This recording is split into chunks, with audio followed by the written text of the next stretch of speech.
പുതിയൊരു വീഡിയോയിലോട്ട് എല്ലാവർക്കും സ്വാഗതം. ഇന്ന് നമുക്ക് ഇഞ്ചിത്തീയൽ വെക്കാം. ഇതിൽ ഇൻഗ്രീഡിയൻസ് വെളുത്തുള്ളി, വറ്റൻമുളക്, ഇഞ്ചി, പുളിവെള്ളം, പിന്നെ തേങ്ങ വറുത്ത് വെച്ചിട്ടുണ്ട്. ഇഞ്ചി വാട്ടിക്കൊണ്ടിരിക്കും. ഇഞ്ചി വറുത്ത് നമ്മൾ മിക്സിയിലോട്ട് ഇടാൻ പോവുകയാണ്. ഇതിന് പൊടിച്ചെടുക്കും കേട്ടോ. തേങ്ങയുടെ കൂടെയാണ് ഇടുന്നത്. ഇങ്ങനെ ഒരു ഇത് വരണം, മൂത്ത് വരണം കേട്ടോ.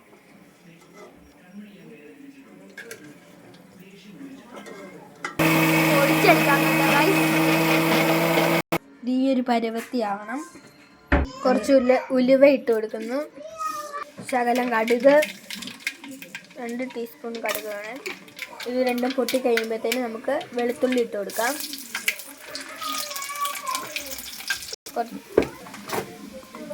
ഈ ഓഫാക്കിയിട്ട് ഒന്ന് ഇളക്കി കൊടുക്കുക, അല്ലെങ്കിൽ കരിഞ്ഞു പോവും. അരച്ച് വെച്ച മിക്സർ നമുക്ക് ഇട്ട് കൊടുക്കാം കേട്ടോ.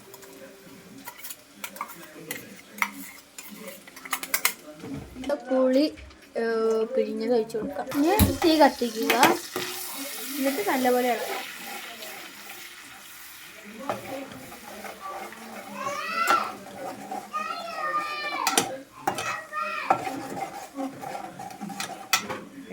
നമുക്ക് 2-3 കരിയാപ്പില ഇട്ട് കൊടുക്കാം. ഇളക്കി കൊടുക്കാം കേട്ടോ. ശകലം ഉപ്പിട്ട് കൊടുക്കാം, ശകലം പഞ്ചാര ഇട്ട് കൊടുക്കാം. ഇഞ്ചിക്കറി റെഡി ആയിട്ടുണ്ട്.